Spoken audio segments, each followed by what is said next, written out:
नमस्कार. इन्फिनिटी स्पर्धा परीक्षा अकॅडमीच्या या ऑनलाईन प्लॅटफॉर्मवर आपलं स्वागत. मित्रांनो, सध्या TCS अंतर्गत तलाठी भरती सुरू आहे. त्याच्यामधला IMP टॉपिक आजच्या लेक्चरमध्ये कव्हर करतोय. लक्षात ठेवा, IMP टॉपिक मी अकॅडमीच्या माध्यमातून तुम्हाला मागच्या बऱ्याच दिवसापासून एक रिक्वेस्ट करतोय, PYQ चे क्वेश्चन करून जा. बघा, मी आताही तुम्ही प्रूफ म्हणून अकॅडमीच्या चॅनलवर जा, यूट्यूब लाईव्ह मध्ये जा आणि आपले PYQ चे क्वेश्चन बघा आणि आज विचारलेले मागच्या 2 दिवसांमधल्या 6 शिफ्ट मधले क्वेश्चन जशाला तसे प्रश्न पडलेत. उदाहरणामध्ये काय महत्वाचा प्रश्न आला बघा, लक्षात ठेवा. भारतीय सेवक समाज प्रश्न घेतला होता, तो प्रश्न आलाय. त्याचप्रमाणे महत्वाच्या अशा काही घडामोडी आल्यात ज्याच्यावर मी PYQ मध्ये बोललो, या प्रश्न रिपीट होऊ शकतो. तेच माझी जन्मठेप हे पुस्तक आलंय. डॉक्टर बाबासाहेब आंबेडकरांवर प्रश्न आला, लक्षात ठेवा. समता सैनिक दल हा प्रश्न विचारलेला आहे.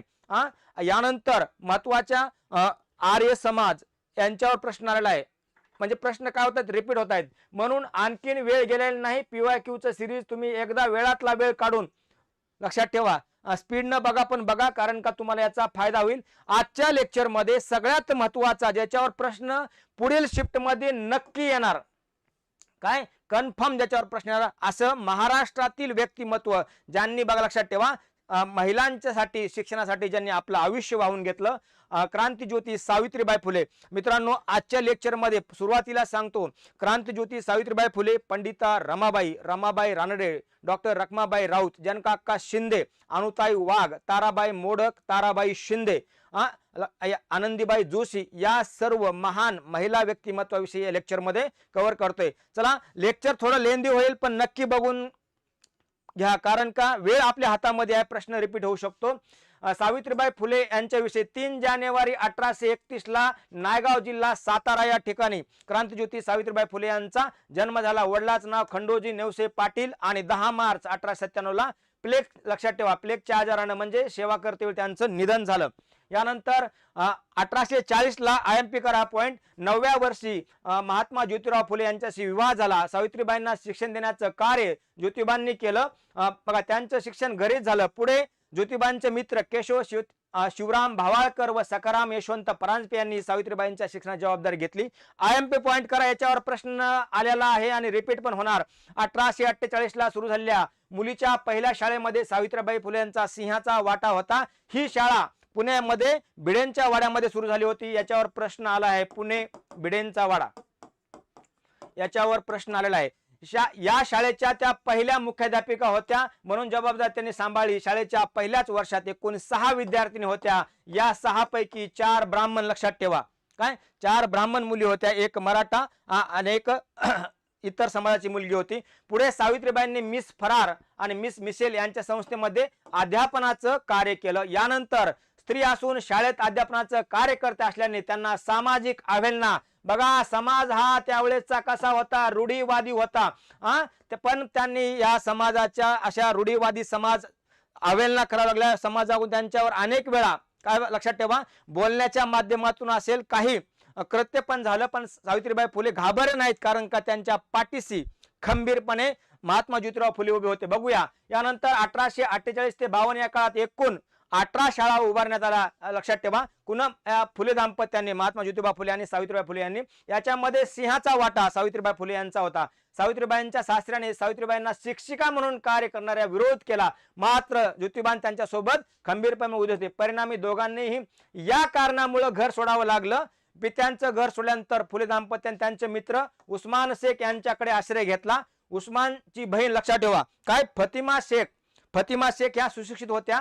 सावित्रीबाई आणि फतिमा शेख यांनी पुण्यात सोबतच शिक्षण घेतलं. पुढे भारतातील त्या पहिल्या स्त्री शिक्षिका, इथे एक प्रश्न येऊ शकतो, बघा लक्षात ठेवा, पहिल्या मुस्लिम स्त्री शिक्षिका कोण, फतिमा शेख, लक्षात ठेवा. यानंतर 1892 साली पुण्यात स्थापन झालेल्या महिला सेवा मंडळ या संस्थेच्या त्या संस्थापक सचिव होत्या.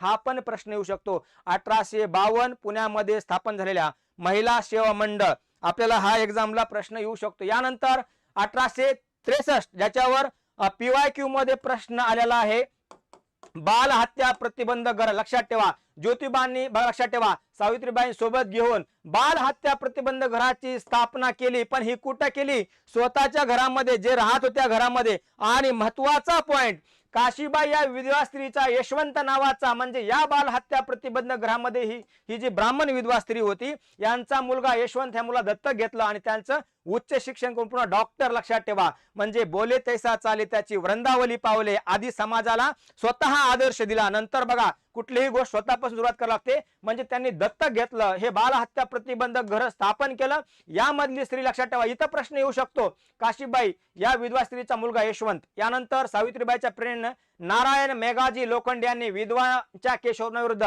नाभिकांचा संप घडवून आणला. IMP करा हा पॉइंट. नाभिकांचा संप नारायण मेघाजी लोखंडे यांच्यावर प्रश्न येऊ शकतो. भारतातील पहिली कामगार बॉम्बे, लक्षात ठेवा, बॉम्बे मिल हँड असोसिएशन याच्यावर प्रश्न नक्की येणार. त्याचप्रमाणे त्यांनी केशवपणा संबंधी विरुद्ध काय झालं, संप घडून आणला. ज्योतिबांच्या मृत्यूनंतर बघा कधी 1890 ला महात्मा ज्योतिबा फुलेंचा मृत्यू झाला. यानंतर सावित्रीबाईंनी सत्यशोधक समाजाची धुरा सांभाळली. हा प्रश्न पण PYQ मध्ये आलेला आहे, प्रश्न नक्की येऊ शकतो. यानंतर यशस्वीपणे सांभाळली होती. ज्योतिबांच्या मृत्यूनंतर बडोद्याचे शासक IMP करा या पॉइंटला सयाजीराव गायकवाड यांनी सावित्रीबाईंना प्रतिमहा 50 रुपयाची आर्थिक मदत केली होती. मित्रांनो, हा एवढा या स्लाइड मधले हे 2 टॉपिक IMP आहेत. हा प्रश्न येऊ शकतो, हा प्रश्न आणि हा पण प्रश्न येऊ शकतो.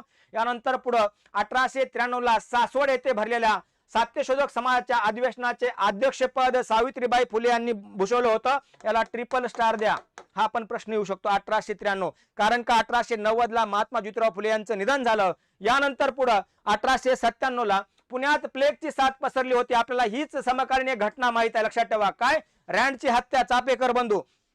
मित्रांनो, प्लेगची साथ पसरली होती. या संकटात अनाथ बालिकांचे प्राण वाचवण्यासाठी सावित्रीबाई फुले यांनी पुढाकार घेतला. याच दरम्यान त्यांना या साथीच्या रोगाची लागण झाली, या रोगाची, आणि याच्यामध्ये दुर्दैवी त्यांचं निधन झालं. सावित्रीबाईंचा जन्मदिवस 3 जानेवारी IMP करा महाराष्ट्रात बालिका दिन म्हणून साजरा केला जातो. सावित्रीबाईंच्या सामाजिक शैक्षणिक क्षेत्राची भरीव कामगिरी यासाठी त्यांना क्रांती ज्योती असं म्हटलं जातं. तसेच त्यांच्या शैक्षणिक कार्याचा गौरव म्हणून पुणे विद्यापीठाने त्यांचं नाव देण्यात आलेलं आहे. ही 2014 ची घटना. क्रांती ज्योती सावित्रीबाई फुले पुणे विद्यापीठ. यानंतर पुढचा प्रश्न मित्रांनो, याच्यावर प्रश्न आलेला आहे, काव्य फुले. IMP करा. पहिलं काव्य संग्रह विचार प्रवर्तक निबंध 52 कशी सुबोध रत्नकर याच्यावर नक्की प्रश्न येणार. सावित्रीबाई फुले यांचं साहित्य यांच्यावर प्रश्न 100% येऊ शकतो. हे सगळं पाठ करून जा. विचार प्रवर्तक निबंध, काव्य फुले, 52 कशी, लक्षात ठेवा, सुबोध रत्नकर. यानंतर पुढचं व्यक्तिमत्व ताराबाई शिंदे. 1850 बुलढाणा जन्म आणि 1910 ला मृत्यू. बापूजी हरी शिंदे यांच्या वडिलाचं नाव होतं. वडिलाकडून मराठी, संस्कृत, इंग्रजी भाषेत त्यांनी शिक्षण घेतलं. ताराबाई शिंदे सत्यशोधक समाजाच्या संस्थापक सदस्य होत्या.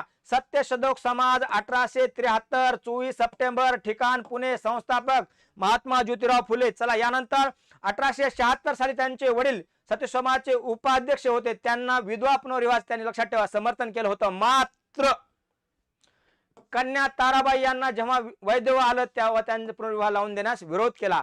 1882 साली स्त्री पुरुष तुलना. मित्रांनो, ह्याच्यावर प्रश्न 100% येणार. स्त्री पुरुष तुलना या ग्रंथाची रचना केली ताराबाई शिंदे यांनी. प्रश्न इथं येऊ शकतो, हा ग्रंथ IMP करा. यावर महात्मा फुले यांच्या विचाराचा प्रभाव होता. या पुस्तकाच्या माध्यमातून हिंदू स्त्रियांवर होणाऱ्या अत्याचारांना वाचा फोडण्याचं काम या ग्रंथामध्ये केलं गेलं. स्त्री पुरुष तुलना ग्रंथ 1975 पर्यंत काय राहिला होता, म्हणजे मुख्य प्रवाहामध्ये नव्हता. श्री माळसे यांनी तो सापडला आणि त्यांनी पुन्हा प्रकाशित केला. पुढचं व्यक्तिमत्व आनंदीबाई जोशी. IMP करा. 31 मार्च 1865 ला कल्याण महाराष्ट्र या ठिकाणी जन्म. 26 फेब्रुवारी 1887 ला त्यांचा मृत्यू. दुर्दैवाने यांना खूप कमी आयुष्य लाभलं होतं. त्यांचं मूळ नाव यमुनाबाई बाळशास्त्री माटे, वडिलांचं नाव बाळशास्त्री माटे, परंतु लग्नानंतर आनंदीबाई गोपाळराव जोशी, लक्षात ठेवा. यानंतर पुढे यमुना या वयाच्या 9व्या वर्षी गोपाळरावांशी विवाह झाला. गोपाळरावांचे दुसरे हे लग्न होतं. काय, दुसरे हे लग्न होतं. लग्नानंतर यमुना यांचं नाव आनंदीबाई करण्यात आलं. डॉक्टर आनंदीबाई जोशी. बघूया हा प्रवास भारतातील पहिल्या महिला डॉक्टर. यानंतर त्यांचंही शिक्षण सुरू झालं. स्त्रियांच्या आरोग्याविषयी अनेक समस्या होत्या, कारण स्त्री साधारणपणे पुरुष डॉक्टरांकडे उपचार घेण्यास जात नव्हती, कारण का हा 19व्या शतकाचं 70-80चं दशक होतं. ठीक आहे. यानंतर वयाच्या 14 वर्ष त्यांनी एका मुलाला जन्म दिला. मात्र ते मूल फक्त 10 दिवस जगलं. यातून आपण वैद्यकीय शिक्षण घ्यावे असं त्यांनी निश्चित केलं. आनंदीबाई यांनी कलकत्ता येथे संस्कृत व इंग्रजी भाषेचं काय घेतलं होतं, शिक्षण घेतलं होतं. कोणत्या? संस्कृत व इंग्रजी भाषेचं. यानंतर पुढचा महत्वाचा बघा प्रश्न, 1880 साली गोपालरावांनी रॉयल विंडर याच्यावर MPSC ला प्रश्न बघा, IMP ठरतो हा टॉपिक आपल्याला. TCS अंतर्गत तलाठी भरतीला महत्वाचा. अमेरिका मिशनरीला एक पत्र लिहिलं आणि आपल्या पत्नीला वैद्यकीय शिक्षण घेता याकरता त्यांनी एखादी नोकरी मिळावी असं त्यांनी आग्रह केला. मिशनरीनं प्रिन्स्टन मिशनरी यू या मासिकामध्ये हे पत्र छापलं व कारपेंटर या महिलेने वाचलं व आनंदीबाईला आर्थिक म्हणजे सगळी मदत केली. पुढं 1886 साली आनंदीबाईंनी वैद्यकीय शिक्षण पूर्ण केले. पदवी मिळाल्यानंतर त्या ब्रिटनच्या तत्कालीन राणी व्हिक्टोरिया यांनी आनंदीबाईंचं अभिनंदन पत्र पाठवलं. अमेरिकेत वैद्यकीय शिक्षण पदवी मिळवणाऱ्या त्या पहिल्या महिला भारतीय होत्या. काय होत्या? पहिल्या महिला भारतीय होत्या. कोण? आनंदीबाई जोशी. पहिल्या महिला भारतीय होत्या आनंदीबाई जोशी. यानंतर एखाद्या स्त्रीने वैदिक शिक्षण घेणे त्या काली रूढीवादी समाजाला मान्य नव्हतं, तरी आनंदीबाईने 1883 साली अमेरिकेतून वैदिक शिक्षण पूर्ण केलं. वुमेन्स कॉलेज ऑफ पेनिसिल्व्हेनिया या कॉलेजमधून त्यांनी MD ही पदवी मिळवली. त्यांच्या पदवी समारंभाला हा पॉइंट येऊ शकतो. त्यांच्या पती गोपालराव जोशी व पंडिता रमाबाई उपस्थित होत्या. MD ची पदवी म्हणून सुद्धा त्यांनी पुणे किंवा मुंबई या वैद्यकीय सेवा न देता शाहू महाराजांनी कोल्हापूर येथे दवाखान्यात काम केलं. कुठल्या? कोल्हापूर संस्थानामध्ये शाहू महाराजांच्या. मात्र जास्त काळ त्या जगू शकल्या नाहीत. 1887 साली म्हणजे डॉक्टर झाल्यानंतर 1 वर्षाच्या त्यांना क्षयरोगाचं लागण झाली होती. त्यात त्यांचा मृत्यू झाला. आनंदीबाई जोशी यांच्या जीवनावर आधारित आनंदी गोपाळ बघा सध्या ही कादंबरी प्रकाशित झालेली आहे. यानंतर पुढचं व्यक्तिमत्व काशीबाई कानेटकर. मित्रांनो प्रश्न आपल्याला नक्की येऊ शकतो. काशीबाई कानेटकर जन्म आहे आष्टी जिल्हा सांगली 20 जानेवारी 1861 आणि 30 जानेवारी 1948 ला मृत्यू. मूळ नाव काशीबाई कृष्णाराव बापट, वडिलांचं नाव होतं कृष्णाराव बापट. लग्नानंतर त्या काशीबाई गोविंद कानेटकर. मित्रांनो या वयाच्या 9व्या वर्षी त्यांचा विवाह गोविंद वासुदेव कानेटकर यांची झाला. काशीबाईंनी कोणतेही संस्थात्मक शिक्षण घेतलं नव्हतं, मात्र त्यांच्या पतीने लक्षात ठेवा शिक्षणाचं प्रोत्साहन दिलं. लवकरच त्या मराठी संस्कृत इंग्रजीमध्ये त्यांनी प्रभुत्व मिळवलं. काय मिळवलं? प्रभुत्व मिळवलं. यानंतर काशीबाईंनी जॉन स्टुअर्ट मिलच्या द सब्जेक्शन ऑफ वुमेन. मित्रांनो हा ग्रंथ पण IMP करा, कारण का हा ग्रंथ त्यांनी काय केला, त्यांचा वाचला, त्यांच्यावर प्रभाव पडला. पती गोविंदराव बरोबर मिळून मनोरंजन व निबंध चंद्रिका नावाच्या नियतकालिक सुरू केलं. हे पण महत्वाचं आहे. मनोरंजन व निबंध चंद्रिका या नियतकालिकामध्ये काशीबाई काय करत? लिखाण करत. 1909 साली हा पॉइंट IMP करा.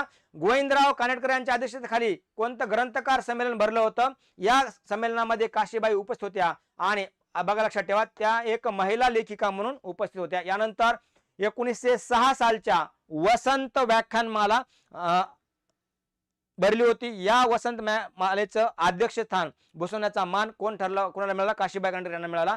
रमाबाई रानडे यांनी पुण्यात स्थापन केलेल्या सेवा सदन संस्थेच्या त्या उपाध्यक्ष होत्या. काँग्रेसच्या दुसऱ्या अधिवेशनाला उपस्थित राहणाऱ्या एकूण 8 महिलांमध्ये काशीबाई कानेटकर या व रमा रानडे उपस्थित होत्या. काँग्रेसचं दुसरं अधिवेशन 1886 ला, ठिकाण कलकत्ता, अध्यक्ष दादाभाई नौरोजी. काय? दादाभाई नौरोजी हे अध्यक्ष होते. या अधिवेशनामध्ये एकूण 8 महिला उपस्थित होत्या. त्यापैकी काशीबाई कानेटकर व रमाबाई रानडे त्या विचाराने थिओसॉफिस्ट होत्या. यावरून पती गोविंदराव बरोबर त्यांचा म्हणजे जमत नव्हतं, बेबनाव झाला. आयुष्याच्या शेवटी वर्षी त्यांनी काशी येथे ब्रह्मचिंतनात घालवले. यानंतर त्यांचं साहित्य संपदा महत्वाचे आहे. रंगराव बघा ही मराठी साहित्यात लिहिलेली पहिली कादंबरी म्हणजे कोणी महिलांनी लिहिलेली. पालखीचा गोंडा, गुरुप्रदेश बघा लक्षात ठेवा. यानंतर पुढं शेवट तर गोड झाला कथासंग्रह आहे. चांदण्यातील गप्पा, शिळप्याच्या गोष्टी, चरित्र डॉक्टर आनंदीबाई जोशी, चरित्र व पत्रे, इतर हरिभाऊचे पत्रे, मासिक बघा मनोरंजन त्यांच्या पतीने सुरू केलं होतं. त्यात लिखाण नवयुग, विविध ज्ञानावर विस्तार, निबंध चंद्रिका पण त्यांच्या पतीने. म्हणजे या चारही याच्यामध्ये त्यांनी लिखाण केलेलं आहे. पुढचं व्यक्तिमत्व रमाबाई रानडे. कालच हिंदू लेडीज सोशल क्लब बघा ह्याच्यावर प्रश्न आलेला आहे. आणि रमाबाई रानडे बघा सेवा सदन या संस्थेसंबंधी त्यांचं कार्य आहे. न्यायमूर्ती महादेव गोविंद रानडे यांच्या त्या पत्नी होत्या. एक एक करून आपण डिटेलमध्ये बघूया, ज्याच्यावरून आपल्याला प्रश्न कव्हर होतील. जन्म 25 जानेवारी 1862 देवराष्ट्र जिल्हा सांगली. 25 जानेवारी 1923 ला त्यांचा मृत्यू. यमुना कुर्लेकर हे त्यांचं मूळ नाव होतं. 1873 साली वयाच्या 11व्या वर्षी यमुनाचा विवाह महादेव गोविंद रानडे यांच्याशी झाला. लग्नानंतर त्यांचं नाव रमा असे ठेवण्यात आलं. न्यायमूर्ती राणेंच्या पाठिंब्याने स्त्रियांमध्ये भाषण कौशल्य विकसित व्हावे यासाठी रमाबाईंनी मुंबई येथे IMP करा हिंदू लेडी सोशल क्लबची स्थापना केली होती. IMP करा हा प्रश्न कालच TCS ने विचारलेला आहे. येथे महिलांना सामान्य ज्ञान, विविध भाषा, भाषण कौशल्य व शिवणकामाचं प्रशिक्षण दिलं जाईल. मित्रांनो, या टॉपिकला IMP करा. याच्यानंतर पुढचा महत्वाचं, रमाबाईंनी मुंबई व पुणे येथे सेवा सदन सोसायटीची स्थापना केली होती. लक्षात ठेवा. बेहरामजी मलबारी, रमाबाई रानडे. आपल्याला सेवा सदन लक्षात ठेवा, सेवा सदन याच्याविषयी माहिती 1908-9 ही गोष्ट पाठच करून जा. 1908 ला मुंबई, 1909 ला पुणे, आपल्याला ही गोष्ट माहित राहू द्या. यानंतर 1886 साली रमाबाई रानडे, न्यायमूर्ती रानडे इतरांनी मिळून मुलीसाठी आजही ही शाळा चालू आहे. कुठं? पुण्यामध्ये हुजूरपागा या शाळेची स्थापना केली. 1892 साली रमाबाईंनी शारदा संस्थेच्या पुण्यातील इमारतीच्या उद्घाटन प्रसंगी अध्यक्षस्थान भूषवलं होतं.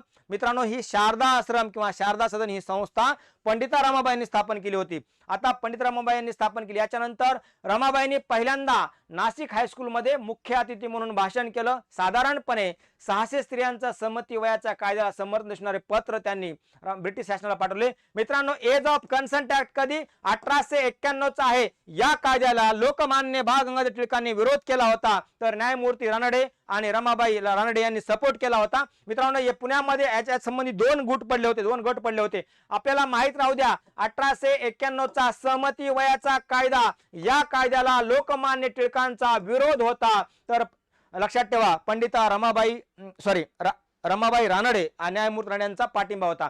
रमाबाईंनी मुंबई येथे प्रार्थना समाजामध्ये सक्रिय कार्य केलं होतं. तसेच मुंबईत आर्यमान समाज स्थापनेमध्ये त्यांचं योगदान होतं.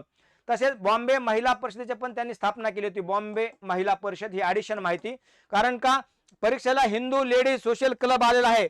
आता बॉम्बे महिला परिषद पण येऊ शकतं. त्याचप्रमाणे आर्य महिला समाजाची स्थापनेमध्ये याच्याविषयी प्रश्न येऊ शकतो. याच्यानंतर न्यायमूर्ती राणेंच्या मृत्यूनंतर त्यांनी काय झालं, मुंबईतून आपलं कार्य पुणे या ठिकाणी हलवलं गेलं. याच्यानंतर 1904 साली पुण्यातील येरवडा तुरुंगाच्या त्या मानद अध्यक्षपदी निवड झाली होती. मित्रांनो, हा पण मला वाटतं IMP ठरतोय टॉपिक, प्रश्न येऊ शकतो. येथील महिला कैद्यांना स्थिती म्हणजे त्या कैद्याविषयीच त्यांना म्हणजे त्यांचं मन कैद्याविषयी थोडं हळवं होतं. यानंतर पुढं इंडियन वुमेन काँग्रेसच्या त्या पहिल्या अध्यक्ष म्हणून त्यांनी अध्यक्षस्थान भूषवलं. इंडियन वुमेन काँग्रेस हा पण टॉपिक IMP करा. इंडियन वुमेन काँग्रेस म्हणजे हा टॉपिक आपल्या इथं लक्षात ठेवा. याच्यानंतर पुढं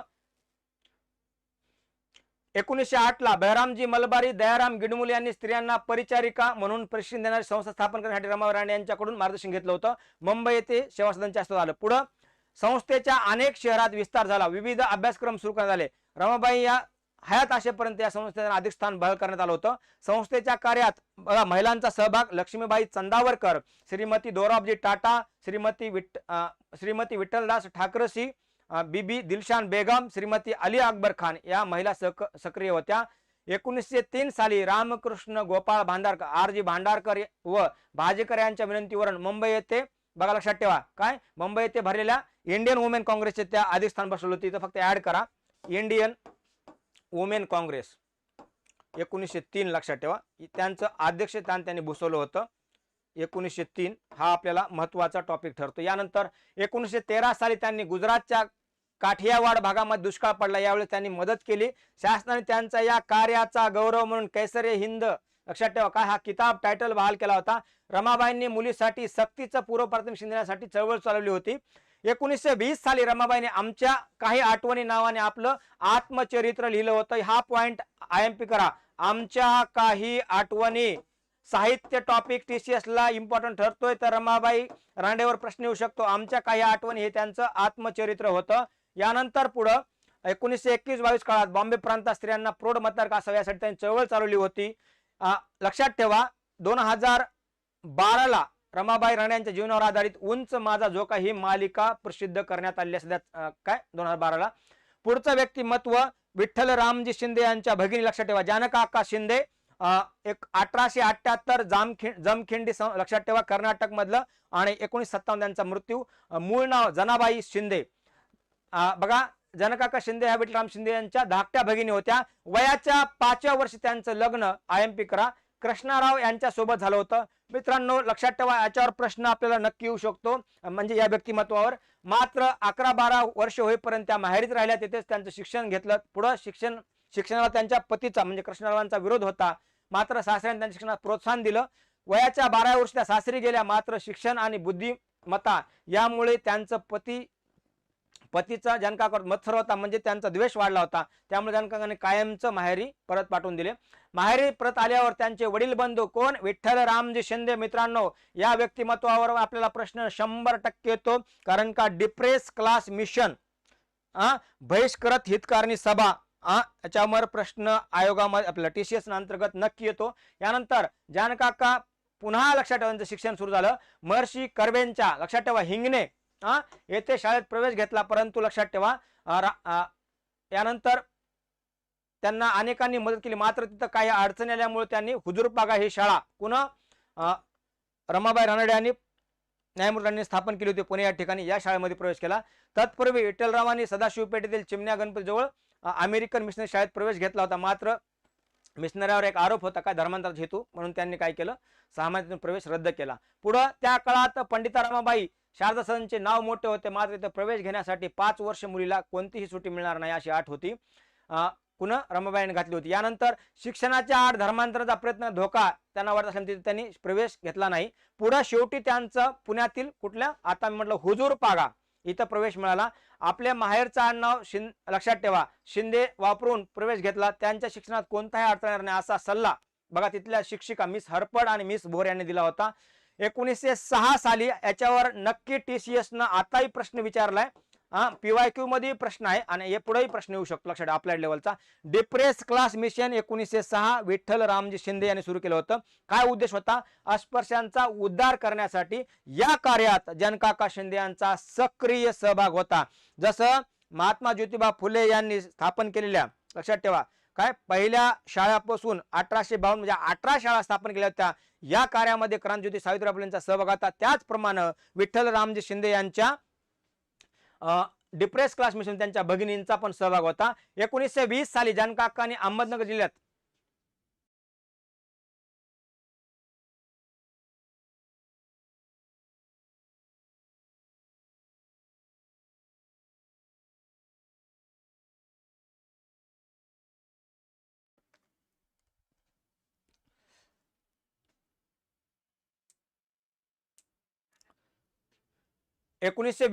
जानकाकांनी अहमदनगर जिल्ह्यात दुष्काळ पण, लक्षात ठेव अहमदनगर जिल्ह्यामध्ये स्पर्श अस्पर्श या समाजातील स्त्रियांच्या एक अधिवेशन भरलं होतं.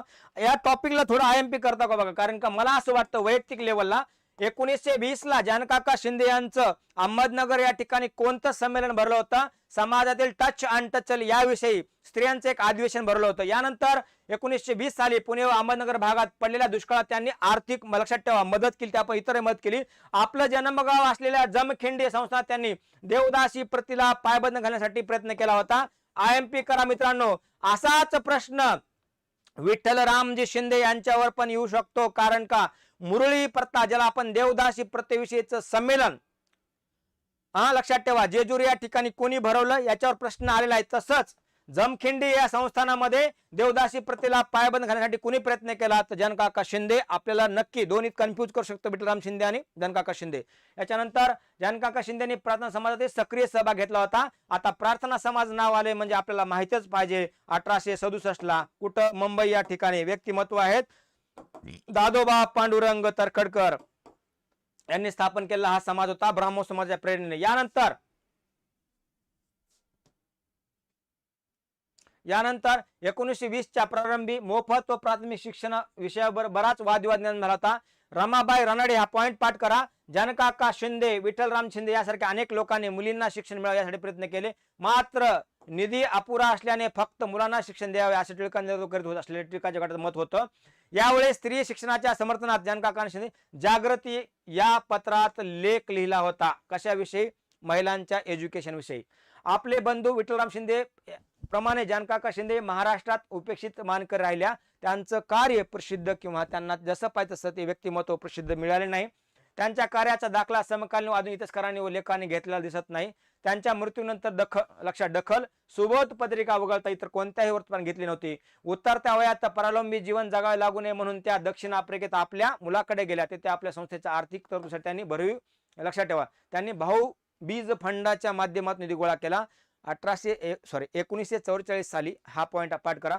माझे पुराण 100% प्रश्न येणार. माझे पुराण या आत्मचरित्र त्यांनी प्रसिद्ध केलं होतं. TCS ला आतापर्यंतच्या PYQचं आणि सध्या चालू असलेल्या एक्झाम मध्ये साहित्यावर प्रश्न विचारतात, तेव्हा माझे पुराण हे आत्मचरित्र जनकाका शिंदेचं होतं. नक्की प्रश्न येऊ शकतो.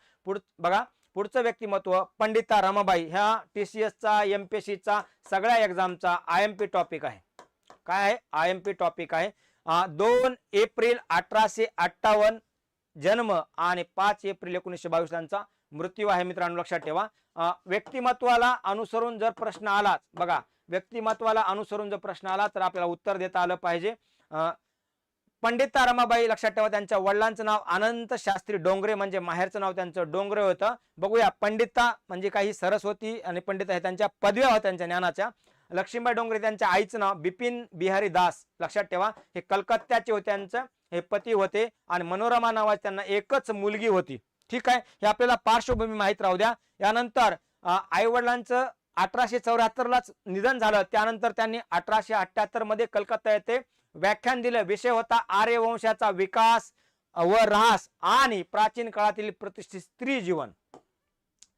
याच्यानंतर 1880 ला बाकीपूर येथे बिपिन बिहारी दास यांच्या बरोबर त्यांचा विवाह झाला. त्यांना एक कन्या प्राप्त झाली 1881 ला. याच्यानंतर माफ करा 1880 ला त्यांचा विवाह, 1881 त्यांना मुलगी झाली.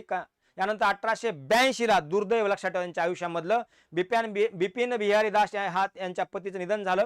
याच्यानंतर त्यांचं सामाजिक शैक्षणिक भारतीय राजकारणामध्ये सामाजिक कार्य त्यांनी वाहून घेतलं. 1882 ला, इथं थोडं करेक्शन करा, 1882 ला जेव्हा भारतामध्ये शिक्षणासंबंधीचा दुसरा मोठा आयोग, याच्या अगोदर कोणता होता? वूडचा डिस्पॅच, कधी? 1854 चा. यानंतर 1882 ला शिक्षणासंबंधी हंटर कमिशन आलं होतं. या हंटर कमिशन मध्ये हंटर कमिशन समोर महात्मा ज्योतिराव फुले यांनी साक्ष दिली होती, लक्षात ठेवा. त्याचप्रमाणे हंटर कमिशन समोर मराठीमध्ये पंडिता रमाबाईंनी आपलं मत किंवा साक्ष दिली. काय मागण्या केल्या होत्या? स्त्री निरीक्षक नेमावा, म्हणजे महिला इन्स्पेक्टरची नेमणूक करावी शाळेमध्ये, स्त्रिया डॉक्टर म्हणजे महिला डॉक्टरांची अपॉइंटमेंट करावी दवाखान्यामध्ये, स्त्री शिक्षिका म्हणून पात्रता, वैद्यकीय शिक्षणाची तरतूद, अशा मागण्या केल्या होत्या. पुढचा महत्वाचा पॉइंट, 1 मे 1882 ला पुणे या ठिकाणी आर्य महिला समाजाची स्थापना केली होती. लक्षात ठेवा, पुन्हा पंडिता रमाबाई यांचं महत्वाचं योगदान आहे. या पॉइंटवर 100% प्रश्न येणार म्हणजे येणार. आर्य महिला समाज 1 मे 1882 ला पुण्यामध्ये कोणी स्थापन केला? नाव आहे, लक्षात ठेवा, पंडिता रमाबाई. 100% प्रश्न येऊ शकतो. काय येऊ शकतो? 100% प्रश्न आपल्याला एक्झामला येऊ शकतो. याच्यानंतर पुढचं महत्वाचं, आता बघा आर्य महिला समाजाचं उद्दिष्ट बालविवाह, पुनर्विवाहास बंदी यासारख्या घातक चालरित्य व दुष्ट रूढी परंपरा समाजाला मुक्ती करण्याच्या उद्देशाने, स्त्रियांचा उद्धार करण्याच्या उद्देशाने प्रथम पुण्यात व नंतर अहमदनगर असेल, सोलापूर, ठाणे, मुंबई, पंढरपूर, बार्शी या ठिकाणी आर्य महिला समाजाच्या स्थापना करण्यात आल्या होत्या. हे 1882 ची घटना आहे. नंतर 1889 ला इंडियन नॅशनल काँग्रेसच्या अधिवेशनात त्यांनी भाग घेतला. या अधिवेशनात आर्य महिला समाज व मद्यपान निषेध या सभेच्या जवळपास 10 प्रतिनिधी सहभाग झाले होते. काँग्रेसच्या अधिवेशनात भाग घेणाऱ्या त्या पहिल्या महिला प्रतिनिधी होत्या. कशाच्या? बघा काय, आर्य महिला समाज, लक्षात ठेवा. याच्या अगोदर 1886 च्या अधिवेशनामध्ये रमाबाई रानडे, लक्षात ठेवा, आपल्याला आताच मी बोललो, या सहभागी झाल्या होत्या. याच्यानंतर पुढे आर्य महिला समाजाच्या वतीनं पंडिता रमाबाई, काशीबाई कानेटकर, शेवंताबाई त्र्यंबक इत्यादी महिला सभा झाल्या. येथे सामाजिक परिषद भरत असत, बरोबर आहे. ही राष्ट्रीय सामाजिक परिषद कोणाची होती? न्यायमूर्ती महादेव गोविंद रानडे यांची होती, लक्षात ठेवा. ज्या ठिकाणी काँग्रेसचं अधिवेशन होत त्याच नंतर त्याच जागी राष्ट्रीय सामाजिक परिषद भरत असेल. या परिषदेमध्ये स्त्री, लक्षात ठेवा, सुब्रमण्यम अय्यर यांनी केशव संबंधी भरीव काय म्हणलं ठराव मांडला होता, त्याला अनुमोदन दिलं होतं. यानंतर पुढे तुळशी प्रकरण, खरं तर गोपाळराव जोशी व गणेश वासुदेव जोशी यांनी तुळशीच्या कुंड्या शारदा सदनमधील हिंदू मुलीसाठी पाठवल्या होत्या, असं काही तुळशीच्या कुंड्याचं हेळसांड झाली, रमाबाईंनी हेळसांड केली असं बातमी पसरली, तुळशीच्या कुंड्या फेकून दिल्या, या प्रकरणी हे जे म्हणजे याच्या संबंधी हे प्रकरण आहे. यानंतर पुढं TCSचा, MPSCचा, सगळ्या एक्झामचा IMP टॉपिक, काय नाव, काय टॉपिकचं नाव बघा, लक्षात ठेवा. पंडिता रमाबाई यांचं संस्थात्मक कार्य शारदा सदन. 9 मार्च 1889 ला मुंबई या ठिकाणी शारदा सदनची स्थापना झाली. त्यानंतर 1890 ला पुणे या ठिकाणी त्याचं स्थलांतर झालं. उद्देश पाठ करा, विधवासाठी शालेय शिक्षण, सरळ सरळ महिलांसाठी, ज्या विधवा महिला आहेत महिलांसाठी त्यांच्या आयुष्य जगण्यासाठीचा इथे एक मार्ग होता. शारदा गंगाधर पंत गद्रे ही या शाळेची पहिली विद्यार्थिनी होते. यामुळे यांचं पुढं नाव सदनास देण्यात आलं, काय, शारदा सदन. तर पहिली विधवा विद्यार्थिनी कोण, गोदूबाई जोशी. मित्रांनो, गोदूबाई जोशीचा पण इतिहास आहे, बघूया आपण. शारदा सदनच्या उद्घाटन समारंभाला डॉक्टर आत्माराम पांडुरंग, बघा हे जे प्रार्थना समाज संस्थापक, नामदार त्र्यंबक, लक्षात ठेवा, तेलंग, KT तेलंग, डॉक्टर माणिकचंद व प्रार्थना समाजाचे काही लोक उपस्थित होते. शारदा सदन दाखल झालेली मुलगी बघा कोण होती, आता मी म्हटलं काय, शारदा गंगाधर गद्रे व गोदूबाई जोशी. आता पुढे महत्वाचं आणखीन एक, आता हे सहमती वयाचं बिल, हे महत्वाचं आहे, न्यूज मध्ये होतं, सॉरी काय त्यावेळेस महत्वाचं होतं. 1891 ला याच्या संबंधी 2 गट पडले होते. ज्याला विरोध करणारा गट होता टिळक आणि सपोर्ट करणारा गट होता न्यायमूर्ती रानडे, पंडिता रमाबाई रानडे. ठीक आहे.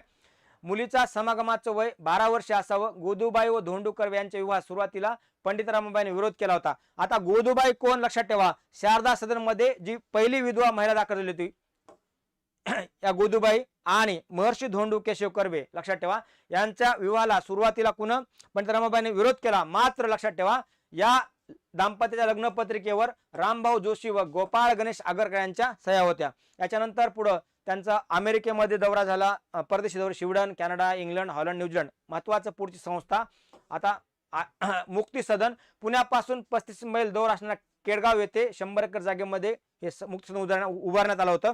1896-97 ला केडगाव येथे मुक्ती सदन ही तात्पुरती वसाहत तयार करण्यात आली व याचं पुन्हा नामांतरण मुक्ती मिशन हे 24 सप्टेंबर 1898 ला करण्यात आलं.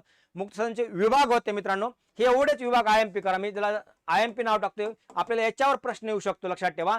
कृपा सदन म्हणजे काय, समाजातून बहिष्कृत केलेल्या स्त्रियांना कृपा सदन मध्ये आश्रय दिला जात होता. जसं सेवा सदनचं त्याचप्रमाणे शारदा सदनचं काम होतं, त्याचप्रमाणे फक्त लक्षात ठेवा समाजातून बहिष्कृत केलेल्या. आता इथं काय होतं, शारदा सदनचं विधवासाठी, लक्षात ठेवा, शारदा सदनचा हेतू बघा काय, विधवांसाठी शालेय शिक्षण. इथं कृपा सदनचं काय काम आहे, समाजातून बहिष्कृत स्त्रियांना आश्रय देतात. प्रतिसदन म्हणजे काय, या सदनामध्ये वृद्ध व आसक्त स्त्रियांना प्रवेश दिला जात होता. यानंतर बातमी सदन, लक्षात ठेवा, भारती नाही बातमी सदन, काय, बातमी सदन मध्ये अंधासाठी एक स्वतंत्र विभाग होता. भारतातील पहिली अंधशाळा म्हणून ओळख जाते, यात ब्रेलिपीतून उल्लेख आहे. पुढं सदानंद सदन, यानंतर चंद्रबाई देऊरकर या मुक्तीच्या पहिल्या डॉक्टर विद्यार्थिनी होत्या. 1922 मुक्ती मिशनचं नाव बदलून द रमाबाई मुक्ती मिशन करण्यात आलं. नंतर दुसऱ्यांदा नाव बदलण्यात आलं, पंडिता रमाबाई मुक्ती मिशन असं करण्यात आलं. मित्रांनो, हे झालं त्यांचं संस्थात्मक कार्य. आता पुढं शांती सदन हे 1913 ला मनोरमा कोण होत्या, पंडिता रमाबाईंच्या कन्या होत्या. हे सदन कुठं, गुलबर्गा येत होते. इथं मुलींची काय होती, निवासी शाळा होती.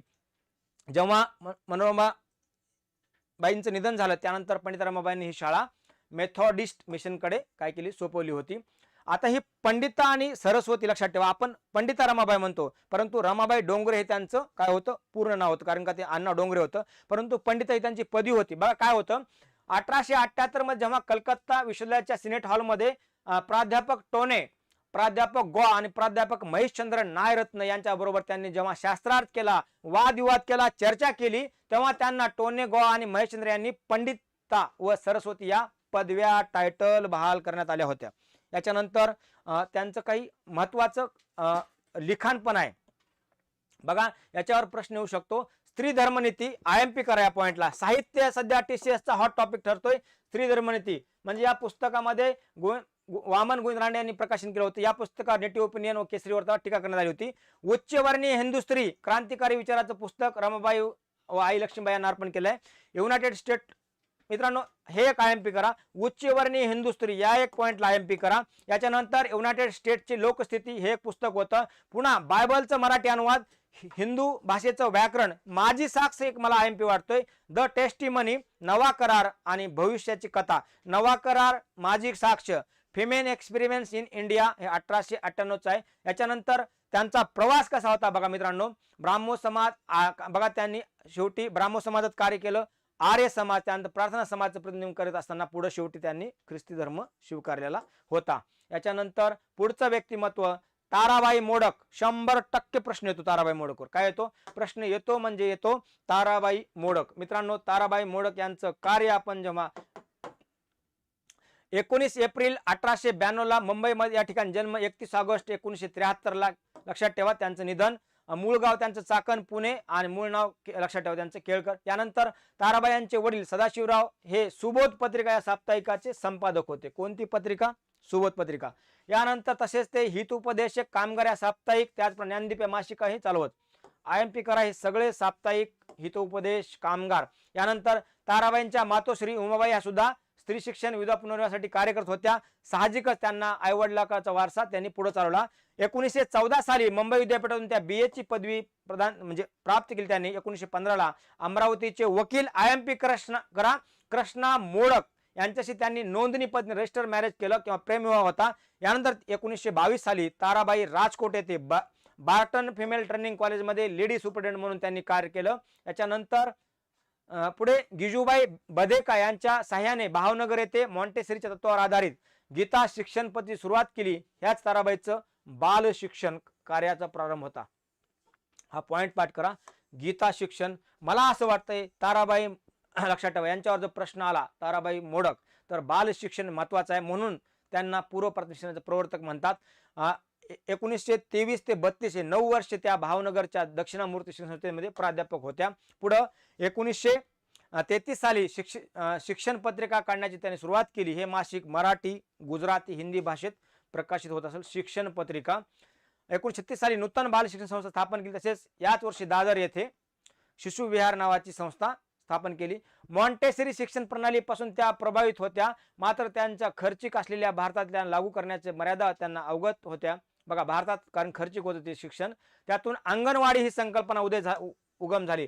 आय एम पी करा मित्रांनो, गाव तिथं अंगणवाडी आहे का नाही संकल्पना आजही रुजलेली आहे. ठीक आहे. आपण न्यूज मध्ये बघतो महिलांचा देशभरामध्ये मुख्यतः आपण बघतो की महिलांचे मोर्चे निघतात जे अंगणवाडी सेविका आहेत त्यांचं. यानंतर का आमचा पेमेंट वाढवाय हा विषय, परंतु या अंगणवाडीचा उगम लक्षात ठेवा ताराबाई मोडक यांच्या कार्यामध्ये आहे. खेड्यामध्ये शास्त्रीय पद्धतीने आणि कमी खर्चात बालवाड्या चालवण्यासाठी ताराबाई मोडक यांनी ठाणे जिल्ह्यातील बोर्डी आय एम पी करा ग्राम बाल शिक्षण केंद्र स्थापन केलं. बोर्डी या संस्थेच्या माध्यमातून ग्रामीण व आदिवासी भागातील विद्यार्थ्यांसाठी अनेक बालवाडी व ग्राम बाल अध्यापन मंदिरे स्थापन करण्यात आले. ताराबाई मोडकच्या या शैक्षणिक कार्यात त्यांना आय एम पी व्यक्तिमत्व अनुताई वाघ यांचं मोलाचं सहकार्य मिळालं. 1949 स्वातंत्र्यानंतर मॉन्टेसरी परिषदेमध्ये त्यांनी भाग घेण्यासाठी इटलीचा दौरा केला. 1957 ला बोर्डी येथील बाल शिक्षण केंद्र कोसबाड आय एम पी करा. इथे एक प्रश्न येतो. कोसबाड येथे हलवण्यात आलं. कोसबाड येथे 6 ते 14 वयोगट मुलांसाठी सुरू केलेल्या विकासवाडी प्रकल्पातील अनुभवातून कुरण शाळेचा प्रयोग झाला. मित्रांनो हा एक पॉइंट आय एम पी करा. बालवाडी, अंगणवाडी, कुरण शाळा. पेरणीनंतर ग्रामीण भागातील मुले बघा गुरे चारण्यासाठी जात असल्याने त्या शाळेत अनुपस्थित होत. यावर उपाय म्हणून ताराबाईंनी शाळेच्या रानात म्हणजे शाळाच रानामध्ये नेण्याचं काम केलं. यालाच काय म्हणतात कुरण शाळा म्हणतात. सोप्या भाषेत सांगतो. जेव्हा शेतीतील कामं सुरू होतात तेव्हा आई वडील शेतीत काम करतात तेव्हा मुलं काय जनावर चारायला शेतामध्ये जातात. तेव्हा जिथं मोठ्या प्रमाणामध्ये पडीक जमीन असते डोंगराळ भागात या ठिकाणी ताराबाईंनी हा प्रयोग केला. शाळाच मुलांच्या ठिकाणी न्यायची कुठं ज्या ठिकाणी जनावर चालतात त्याला कुरण म्हणतात म्हणून याला कुरण शाळा असे म्हणतात. यानंतर पुढं 1974 मध्ये भारत सरकारने या प्रयोगाची दखल घेतली व ताराबाईकडून कुरण शाळा व इंग्रजीमध्ये मेडो स्कूल हे माहिती पुस्तिका तयार करून घेतल्या. महात्मा गांधी यांनी आपल्या बुनियादी शिक्षण पद्धतीचा आराखडा बनवण्याचं काम ताराबाईकडे सोपवलं होतं. त्यांच्या शैक्षणिक भरीव कामगिरीबद्दल 1962 साली पद्मविभूषण या पुरस्काराने त्यांना सन्मानित करण्यात आलं. बाल शिक्षण त्यांच्या विचारावर मारिया लक्षात ठेवा मॉन्टेसरी या लेखकाचा प्रभाव होता. त्यांनी जे काही महत्वाचे पद भूषवले होते आपल्यासाठी महत्वाचे आहेत. चिटणीस म्हणजे सचिव होत्या ग्राम बाल शिक्षण संघ, सदस्य महाराष्ट्र विधानसभा कधी 46 ते 50, अध्यक्ष अखिल भारतीय बाल शिक्षण विभाग. पुढचं व्यक्तिमत्व अनुताई वाघ. बघा मूळ नाव काय अनुसया वाघ. 17 मार्च 1910 ला मोठेगाव पुणे या ठिकाणी त्यांचा जन्म. 27 सप्टेंबर 1992 ला मृत्यू. 1923 मध्ये वयाच्या 13व्या वर्षी शंकर वामन जातेगावकर यांच्याशी विवाह झाला. मात्र 6 महिन्यात त्यांचा लक्षात ठेवा निधन झाल्यामुळे त्यांना वैधव्य प्राप्त झालं. त्या लग्न झाल्यापासून कधीही सासरी गेल्याचे नव्हत्या. पुढे कायम ते आपले वाघ हे आडनाव त्यांनी वापरलं. 1927 साली वर्नाक्युलर अंतिम परीक्षेत नाशिक जिल्ह्यात त्या प्रथम आल्या. 1929 साली त्यांनी अध्यापिका प्रशिक्षण परीक्षेत प्रथम श्रेणीमध्ये उत्तीर्ण झाल्या शिक्षिका म्हणून. काही काळ चांदवड लक्षात ठेवा नाशिक जवळचे ठिकाण आहे. चांदवड जवळील पिंपळगाव येथे शिक्षिका म्हणून नोकरी केल्यानंतर 1933 साली पुण्यात हुजूरपागा शाळेत त्या रुजू झाल्या. 1937 साली त्यांनी रात्री शाळेत शिक्षण घेऊन 10वी पूर्ण केली. 45 साली 1900 त्या ठाणे जिल्ह्यातील IMP करा ताराबाई मोडक बोर्डी गावात शिक्षिका म्हणून रुजू झाल्यानंतर यामागे ताराबाई मोडक यांची प्रेरणा होती.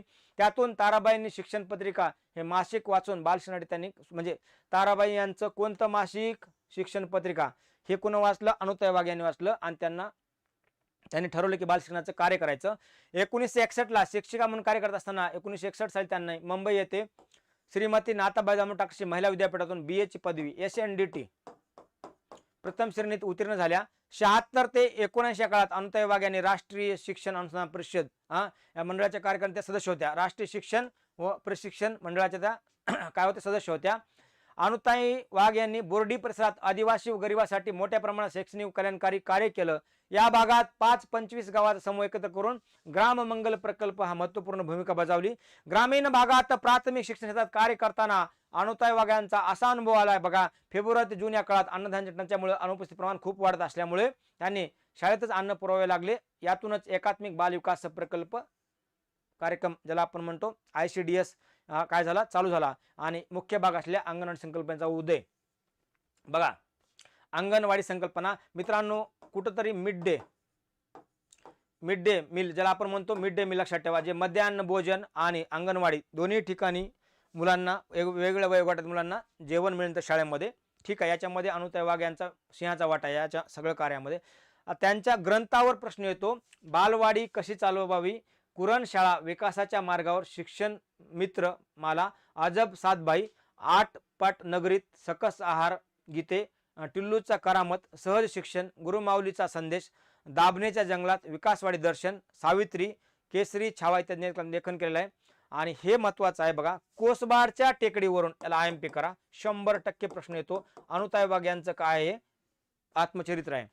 इथं बालवाडीतील गोष्टी भाग 1 भाग 2 बालवाडीतील बडबड गीते कृती गीते प्रबोधनकार त्यांच्या कार्यामुळे त्यांना पुरस्कार मिळाला. आदर्श शिक्षिका 1972 दलित मित्र 1975 फाउंडेशन पुरस्कार इचलकरंजी 1978 आदर्श माता पुरस्कार सावित्रीबाई फुले पुरस्कार बाल कल्याण राष्ट्रीय पुरस्कार 1980 जमनलाल बजाज पुरस्कार 1985 आशा भोसले पुरस्कार 1992 रमाबाई केशव ठाकरे पुरस्कार. त्यानंतर भारत सरकारचा 1985 ला पद्मश्री हा मिळालेला आहे. आणि त्यांनी जे काही महत्त्वाचे पद भूषवली प्रौढ शिक्षण समितीच्या त्या सदस्य होत्या. इंडियन असोसिएशन ऑफ प्री स्कूलच्या त्या उपाध्यक्ष होत्या. सदस्य ICCW बाल सेविका ट्रेनिंग ॲडवायझरी समितीच्या त्या सदस्य होत्या. यानंतर पुढचं महत्त्वाचं व्यक्तिमत्व फेमस खटला आहे ज्यांच्यामुळे सहमती वयाचा कायदा या संबंधी बघा सहमती वयाचा कायदा यांच्या खटल्या संबंधी म्हणा हा फेमस घटना होती. डॉक्टर रखमाबाई राऊत 22 नोव्हेंबर 1864 ला त्यांचा जन्म. सखाराम अर्जुन राऊत हे बघा त्यांच्या वडिलांचं नाव. आणि 25 सप्टेंबर 1950 त्यांचा मृत्यू आहे. 1874 ला वयाच्या 11 वर्ष त्यांचा दादाजी ठाकूर यांच्याबरोबर विवाह झाला. लग्नानंतर रखमाबाई माहेरीच राहतील. दादाजी शिक्षण घेतील असं ठरलं होतं. 1884 साली त्यांचे पती दादाजींनी रखमाबाईंना सासरी नांदल्यासाठी खटला दाखल केला. मात्र आपण लहान असताना आपल्याला कळत नव्हता असे कळत नसताना विवाह झाला. आपणास तो विवाहच मान्य नाही असं रखमाबाईंनी सांगितलं. बघा यात त्यांनी खटला दाखल केल्यामुळे मुंबई उच्च न्यायालयाने रखमाबाईंच्या बाजूने निकाल दिला. मित्रांनो इथे एक प्रश्न येतो डॉक्टर रखमाबाई राऊत यांचा खटला कोणी लढवला हा 100% प्रश्न येणार. बघा पुढं